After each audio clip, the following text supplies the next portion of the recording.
أما بعد فأعوذ بالله من الشيطان الرجيم بسم الله الرحمن الرحيم الصلاة والسلام عليك يا رسول الله وعلى آلك وأصحابك يا حبيب الله الصلاة والسلام عليك يا نبي الله وعلى آلك وأصحابك يا نور الله نویت سنت الاعتکاف پیارے آقا مدینے والے مصطفیٰ واللیل کی زلفوں والے والضحیٰ کے چہرے والے علم الاشراق کے سینے والے ید اللہ کے ہاتھوں والے اللہ پاک کے آخری نبی مکی مدنی عربی قریشی ہاشمی مطلبی صلی اللہ تعالی علیہ وآلہ وسلم پر درود و سلام پڑھنے کے بے شمار فضائل. ایک فضیلت میں آتا ہے ارشاد فرمایا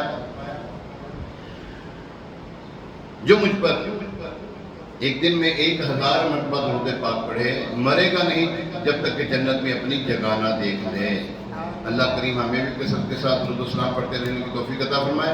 آئیے ایک مرتبہ صلح برکت کے لیے باعث رحمت کے لیے حضور علیہ السلام کی ساری امت کے اس سارے ثواب کے لیے درود پاک پڑھ لیتے ہیں. الصلاۃ والسلام علیک یا رسول اللہ وعلی آلک واصحابک یا حبیب اللہ الصلاۃ والسلام علیک یا نبی اللہ وعلی آلک واصحابک یا خاتم النبیین. پیارے محترم بھائی، آج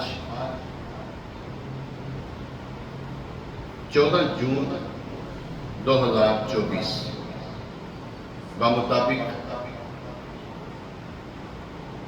7 تاریخ ہو گئی 7 ذوالحجۃ الحرام 1445 سنہ ہجری جمعہ المبارک کا پیارا دن. لوگ مینا کی طرف رواں دواں ہو گئے ہیں جی. ہمارے سونی بھائی بھی گئے یہاں سے ہمارے مسجد کے جو انتظام سنبھالتے ہیں خادم ہیں یہاں کے ماشاءاللہ خدمت گزار ہیں ماشاءاللہ، وہ بھی حج کو گئے ہوئے ہیں. مجھے بھی بتایا انہوں نے کہ آج ابو جو ہیں وہ مینا کی طرف روانہ ہو گئے. اللہ کریم یہ گھڑی ہمیں بھی نصیب فرمائے.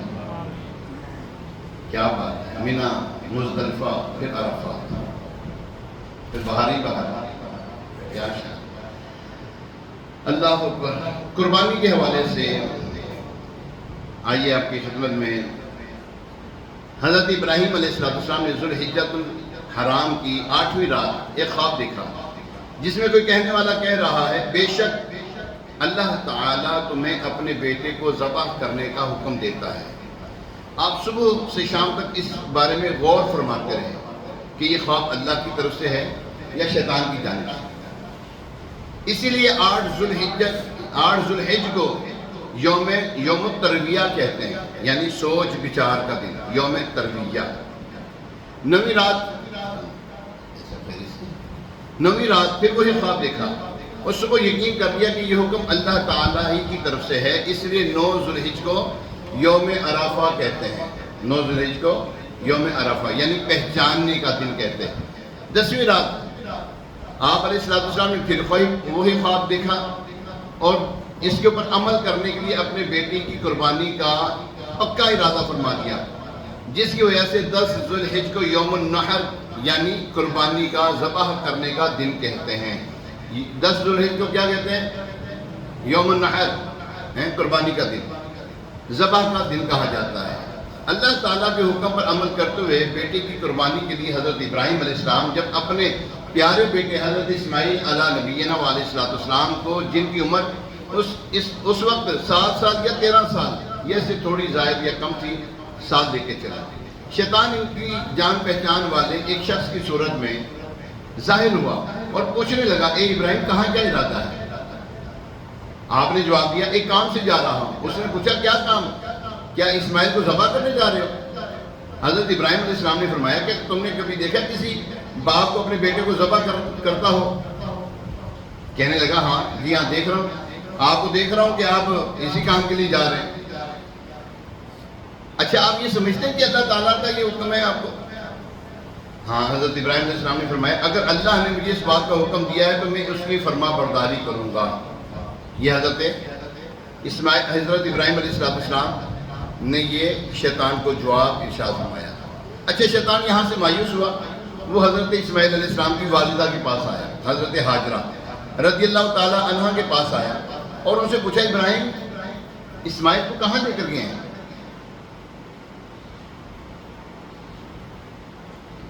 تو انہوں نے کہا وہ کسی کام سے گئے.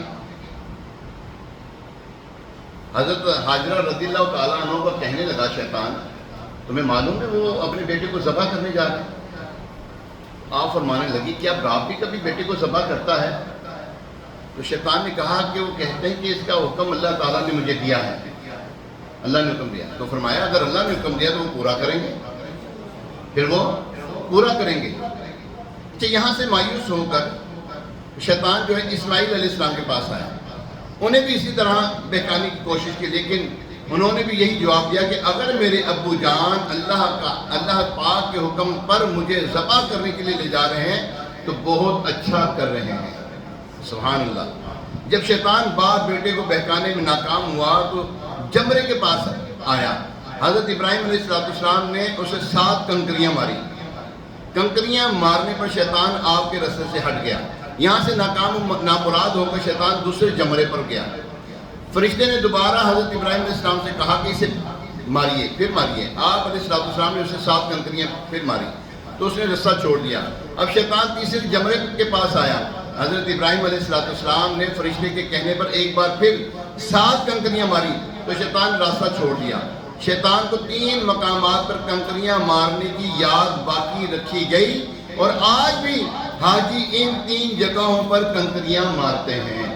اللہ اکبر. ادا ہے ان کی. حج جو ہے نا، حج وہ نام ہے نیک لوگوں کی اداؤں کا نام حج ہے. اللہ والوں کی اداؤں کا نام حج. حضرت ہاجرہ دوڑی صفا مروہ کر رہی ہیں. اچھا حضرت ابراہیم علیہ السلام نے 7 کنکریاں ماری، وہ حاجیوں کے لیے حکم دے دیا گیا کہ اب 7 کنکریاں مارنی. خیر حضرت ابراہیم علیہ السلام حضرت اسماعیل علیہ السلام کو جب کوہ صبیر پر پہنچے تو انہیں اللہ تعالیٰ کے حکم کی خبر دی، جس کا ذکر قرآن پاک میں ان الفاظ کے ساتھ موجود ہے. اللہ فرماتا ہے بسم اللہ الرحمن الرحیم یا بنی انی ارا فی المنام انی اذبحک فانظر ماذا تری. ترجمہ قرآن کنز الایمان شریف. اے میرے بیٹے میں نے خواب دیکھا، میں تجھے ذبح کر رہا ہوں، میں تجھے ذبح کرتا ہوں، تو اب دیکھ تیری کیا رائے ہے. اللہ اکبر. یہ سن کر فرما بردار بیٹے نے جواب دیا یا آباتی فعل ما تؤمر ستجدنی انشاء اللہ من الصابرین. اے میرے باپ کیجئے جس بات کا آپ کو حکم ہوتا ہے، خدا نے چاہا تو قریب ہے کہ مجھے آپ صابر یعنی صبر کرنے والا پائیں گے. یہ فیضان نظر تھا یا کہ مکتب کی کرامت تھی؟ سکھائے کس نے اسماعیل کو آداب فرزندی. حضرت اسماعیل علیہ السلام نے اپنے والد گرامی سے مزید عرض کی ابو جان اب دیکھیں بیٹا ذبح ہونے کے لیے تیار، باپ ذبح کرنے کے لیے تیار ہے. اب بیٹی کی گفتگو کیا ہے سنیے ذرا. اللہ اکبر. ابو جان ذبح کرنے سے پہلے مجھے رسیوں سے مضبوط باندھ دیجیے تاکہ میں ہل نہ سکوں، کیونکہ مجھے ڈر ہے کہ کہیں میرے ثواب میں کمی نہ ہو جائے، اور میرے خون کے چھینٹوں سے اپنے کپڑے بچا کر کیے تاکہ انہیں دیکھ کر میری امی جان غمگین نہ ہوں. چھری خوب تیز کیجیے تاکہ میرے گلے پر اچھی طرح چل جائے، یعنی گلا فوراً کٹ جائے، کیونکہ موت بہت سخت ہوتی ہے. آپ مجھے ذبح کرنے کے لیے پیشانی کے بل لٹائیے، یعنی چہرہ زمین کی طرف ہو تاکہ آپ کی نظر میرے چہرے پر نہ پڑے، اور جب آپ میری امی جان کے پاس جائیں تو انہیں میرا سلام پہنچا دیجئے، اور اگر آپ مناسب سمجھے تو میری قمیص انہیں دے دیجئے، اس سے ان کو تسلی ہوگی اور صبر آ جائے گا. کیسی گفتگو ہے یار. بیٹی کی گفتگو باپ کے ساتھ کیسی گفتگو، کنورسیشن دیکھیں کیسی ہے یار. اللہ اکبر. حضرت ابراہیم علیہ السلام نے ارشاد فرمایا اے میرے بیٹے تم اللہ کے حکم پر عمل کرنے میں میرے کیسے عمدہ مددگار ثابت ہو رہے ہو.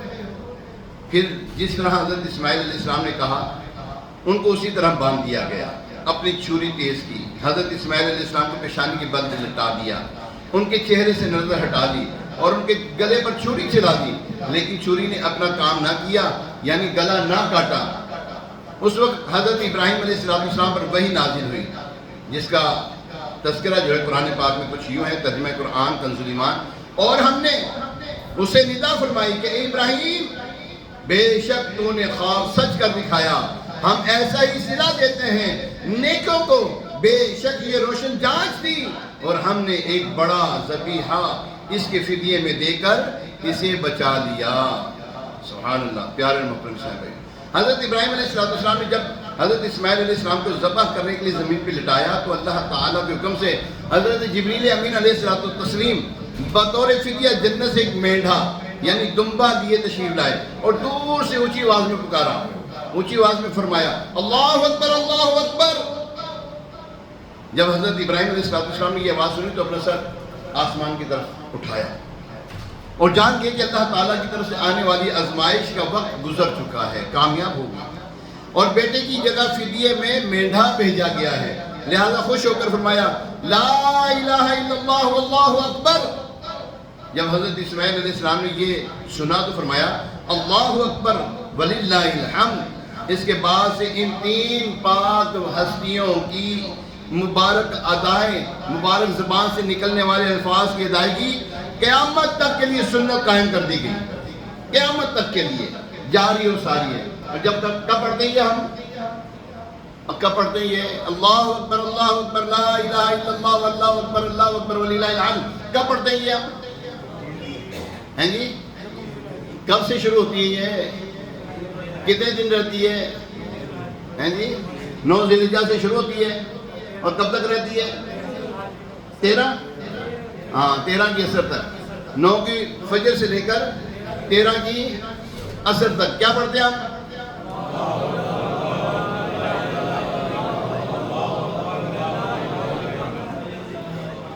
تھکے لاتے بھی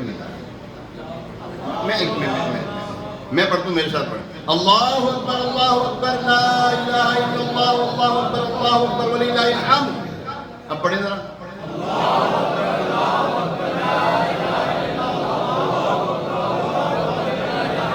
پڑھنی کہاں پہ ہے؟ نہیں پڑھنی کہاں پہ ہے؟ ہر فرض نماز کے فوراً بعد منہ میں پڑھنی ہے، منہ میں پڑھنی ہے۔ نماز پڑھنے والے ڈسٹرب ہوں گے؟ میں مسئلہ سمجھانے لگا ہوں، اللہ کرے دل میں اتر جائے میری بات، مسئلہ سمجھانے لگا ہوں۔ بات یہ ہے کہ ہم پڑھیں گے یہ 9 ذی الحجہ سے 13 کی عصر تک پڑھنا ہم نے، ٹھیک ہے؟ مغرب میں نہیں پڑھیں گے کیونکہ تبدیل ہو جاتا دن۔ اچھا ہم نے ایسے یہ چیزیں نہیں مارے اللہ اکبر، نہیں یہ نہیں ہے، اللہ اکبر کم از اتنی آواز، ٹھیک ہے؟ اتنی آواز میں ہر کوئی پڑھے گا۔ نمازی ڈسٹرب ہوں گے؟ نہیں ہوں گے، اگر ہوتے تو ہونے دو۔ حکم کس کا ہے؟ اللہ کا حکم ہے، اس کے محبوب کی ادائیں، محبوبین کی ادائیں 3، ایک تو رسل ملائکہ حضرت جبریل امین علیہ السلام، رسل ملائکہ فرشتوں میں رسول ہیں یہ، پھر 2 اولو العزم پیغمبر، حضور علیہ السلام کے بعد جو سب سے افضل نبی ہیں وہ حضرت ابراہیم علیہ السلام ہیں، ان کی ادائیں نماز کے بعد فوراً پڑھنی ہے۔ تو اللہ کے بندو ذکر جب کرتے ہیں یعنی کہ اہل ایمان جب نماز کے بعد ذکر کرتے ہیں تو آپ کی نمازوں میں خلل کیوں آ جاتا ہے جی؟ آپ کی نماز میں کیوں خلل آ جاتا ہے؟ نہیں آنا چاہیے، ذکر ہے، کہاں سے ثابت ہے؟ اللہ نے کہیں منع نہیں کیا فرض کروں یا تم میرا ذکر کرو میں تمہارا چرچا کروں گا۔ یہاں کہاں فرمایا تم نے اس وقت کرنا اس وقت نہیں کرنا؟ ہاں نہ پاک جگہ پہ نہ کریں، ہم تو پاک جگہ پہ بیٹھے، ہم تو پاک جگہ پہ بیٹھ کر پاک ہستیوں کے ذکر کو جو ہے نا وہ ہم ادا کر رہے ہیں۔ صحابہ کرام نے ایسا عمل کیا، ہم بھی کر رہے ہیں، ٹھیک ہے؟ اس سے معلوم ہوا نماز خراب نہیں ہوتی، پیڑ خراب ہو جاتے ہیں، ٹیڈی مروڑ کسی اور چیز سے اڑتے ہیں اور ٹیڈ خراب ہو جاتا جی، تو ٹیڈ سے ہی کرو نا، تھی اپنا پکیا کھاؤ ذرا کوئی بہترین قسم دیا، انشاءاللہ ٹھیک ہو جائے گا۔ خیر پیارے محترم صاحب، یہ سنت جو ہے جاری و ساری ہے۔ اچھا اس مینڈے کا کیا بنا؟ میڈھا یہ جو ذبح کیا گیا تھا اس کا کیا بنا؟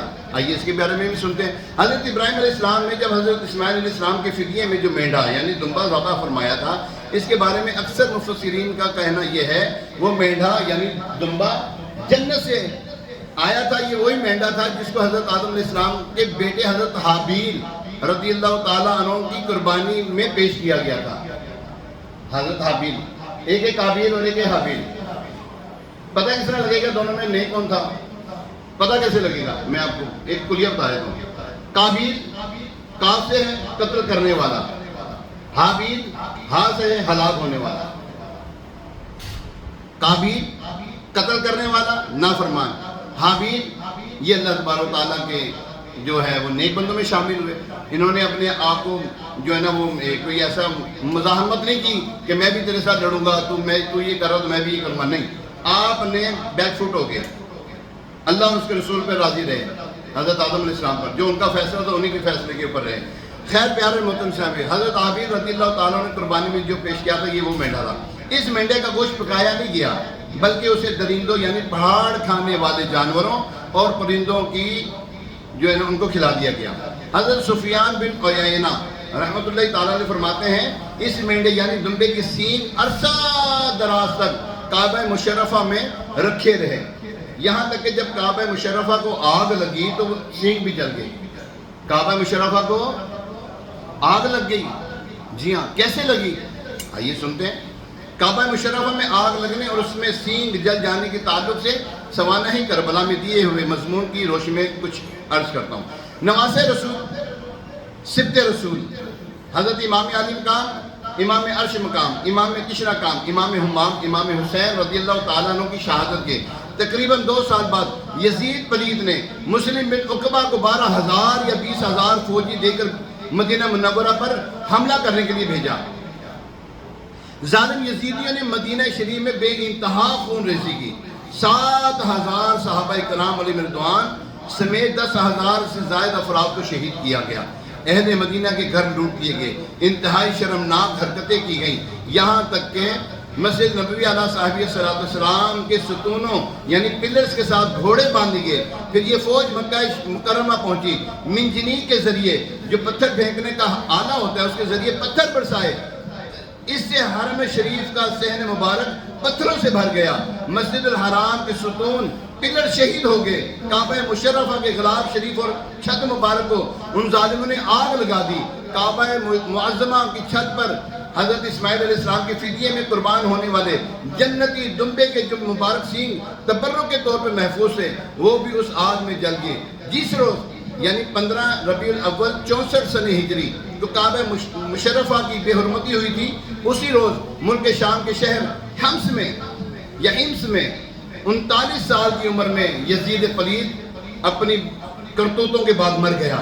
اس بد نصیب نے جس اقتدار کے نشے میں بدمست ہو کر امام علی مقام امام حسین رضی اللہ تعالیٰ عنہ اور خاندان نبوت کے مہکتے پھولوں کو زمین کرب و بلا پر خاک و خون میں تڑپایا، مکہ مدینے والوں پر ظلم و ستم کی آنکھیں چلائیں، اس تخت شیطانیت پر صرف اس کو 3 برس 7 ماہ شیطانیت کرنے کا موقع ملا۔ اس کی موت میں کس قدر عبرت ہے، نہ یزید کی وہ جفا رہی نہ شمر کا ظلم و ستم رہا، جو رہا تو نام حسین ہے جسے یاد کرتی ہے کربلا۔ پیارے محترم صاحبائیوں، اب ابراہیم علیہ السلام نے جو خواب دیکھا بیٹے کو ذبح کرنے کا، آج اگر کوئی باپ اپنے بیٹے کو دیکھے خواب میں ذبح کرنے کا تو کرے گا؟ نہیں کرے گا، ظالم ہے۔ 302 کا کیس ہے اس کے اوپر، سزائے موت ہے اس کے لیے۔ یہ ان کے لیے خاص تھا، کوئی اور نہیں کر سکتا، سخت گناہگار عذاب نار کا حقدار ہوگا۔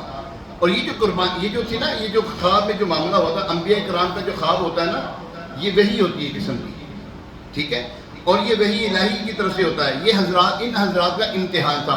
یہ اگر آپ دیکھیں نا کہ حضرت ابراہیم علیہ السلام کہاں سے چلے ہیں یہاں تک پہنچنے میں، کتنی آپ نے قربانیاں دی، کتنی آزمائشوں سے گزرے ہیں آپ، کتنی آزمائشوں سے، ٹھیک ہے نا۔ بچہ پیدا ہوا ہے، فرمایا دونوں کو چھوڑ دو۔ اچھا پھر آگے چلیں، آپ کو آگ میں ڈال دیا گیا، پھر فرمایا کہ یعنی کہ وہ کیا نام ہے اس کا خانہ کعبہ کی تعمیر کی جائے. خانہ کعبہ کی تعمیر ہوئی, سارے معاملات ہوئے. پھر آپ کو خواب آیا کہ جناب آپ نے اپنے بچے کو جو ہے نا ذبح کرنا. یہ ساری قربانی ہے. ایک ہم بھی آپ قربانی کر رہے ہیں, حضرت ابراہیم علیہ السلام کی یاد کر رہے ہیں. یہ ابراہیم علیہ السلام کی سنت مبارکہ. کن کی سنت ہے؟ حضرت ابراہیم علیہ السلام کی سنت جو ہم کر رہے ہیں, قربانی پیش کر رہے ہیں. قربانی کیا ہے؟ صرف بکرا ذبح کر دینا, گائے ذبح کر دینا, اونٹ ذبح کر دینا, اس کے مطابق جتنے بھی ہمارے حلال جانور جن کا حکم دیا گیا ان کو ذبح کرنا ہی قربانی نہیں ہے. ہم نے اس کو وہ کہتے ہیں فنکشن بنا دیا. اس کو ہم نے ساری رات بیٹھے ہیں جناب اپنے جانور کے پاس, نہ نماز کا کوئی ہوش ہے, نہ اہل محلہ کی کوئی خبر گیری. جناب راستے بند کر دیے, ٹینٹ لگا دیے, رستے بند کر دیے, جانور بٹھا دیے, لوگوں کو پریشان کر رہے ہیں. یہ کون سی قربانی ہے؟ یہ کون سی قربانی ہے؟ آپ کو کسی نے کہا کہ آپ جو کیا نام ہے معبود اللہ جو ہے وہ اپنے جانور کو جناب باہر گلیوں میں لے کر آ جائیں؟ مانا اسلامی جمہوریہ پاکستان ہے, یہاں پر رائٹ از مائٹ کا قانون چل رہا ہے, لیکن آپ تو سمجھدار لوگ ہیں, آپ تو نہ کریں. جناب معبود اللہ جو ہیں, یعنی کہ معبود اللہ سے مراد میں اپنی بات کر رہا ہوں, ہم اپنی بات کر رہے ہیں. جناب ہم جو ہے 4 جانور لے آئے ہیں, اب 4 جانور لا کر ہم نے 4 محلے داروں کو پریشان کیا ہوا ہے. کیوں؟ قربانی کا مقصد یہ ہے کسی مسلمان کو تکلیف دینا. حضور علیہ السلام کے حدیث مبارکہ سماعت فرمائے, نبی پاک علیہ السلام نے فرمایا جس نے کسی مسلمان کو ایذا دی, تکلیف دی, اس نے مجھے ایذا دی, اور جس نے مجھے ایذا دی اس نے اللہ کو ایذا دی, اور جس نے اللہ کو ایذا دی اللہ تعالیٰ نے اس کے لیے دردناک عذاب تیار کر رکھا ہے. مجھے امید ہے آپ لوگوں میں سے کوئی ایسا نہیں ہوگا. آپ جانور لے کر آئے ہوں گے تو آپ نے کسی حساب سے ان کو باندھا ہوگا, تنگ نہیں کیا ہوگا آپ نے, مجھے امید ہے. کیونکہ الحمدللہ میں ہر سال سے میں یہ درس دے رہا ہوں الحمدللہ. نہ کریں یار, آپ کی مہربانی نہ کریں. قربانی کر رہے ہیں اللہ کے لیے کر رہے ہیں, اور اللہ کے بندوں کو تنگ کر رہے ہیں. قربانی کا فلسفہ کیا ہے؟ اللہ کو کیا گوشت جا رہا ہے تمہارا؟ اللہ کو گوشت نہیں جاتا. قرآن فرماتا ہے میری جتنی بھی عبادتیں ہیں وہ سب اللہ کے لیے ہیں, اور اللہ کے لیے ہوں تو کسی کو مسلمان کو کیسے تنگ کر سکتے ہیں آپ؟ کیسے تنگ کر سکتے ہیں آپ؟ کیسے کسی کا راستہ بند کر سکتے ہیں؟ راستہ روک دینا, راستے میں رکاوٹ کھڑی کرنا, اس کے بارے میں تو مذمت ہے. اور راستے میں سے وہ رکاوٹ والی چیز کو ہٹا دینا, تنگ کرنے والی چیزوں کو ہٹا دینے کی تو فضیلت ہے. گلی تنگ سی مثال کے طور, یہ گلی ہے, مثال دے رہا ہوں, یہاں پہ مجھے نہیں پتا یہاں پہ باندھے ہوئے, یہ گلی یہاں پر اگر جانور کو باندھ دیا جائے, ہے کوئی گزرنے کی جگہ کسی کے لیے؟ جناب مولوی صاحب اگو ہو کے لنگ جاؤ, اور جب بھائی آگے سے ہو کے چلا جائے, اور بھائی کیوں جائے, یہاں سے کیوں جانا منع ہے؟ کیوں کر رہے ہیں ایسا ہم کام؟ شریعت میں یہ بات مطلوب نہیں ہے بھائی, یاد رکھیں. قربانی کا مقصد یہ نہیں کہ جانور آپ لے آئیں تو آپ لوگوں کو تنگ کریں, نہیں کر سکتے آپ. آپ اللہ اور اس کے رسول کو راضی کرنے والے کام نہیں, شیطان کو راضی کرنے والے کام کر رہے ہیں.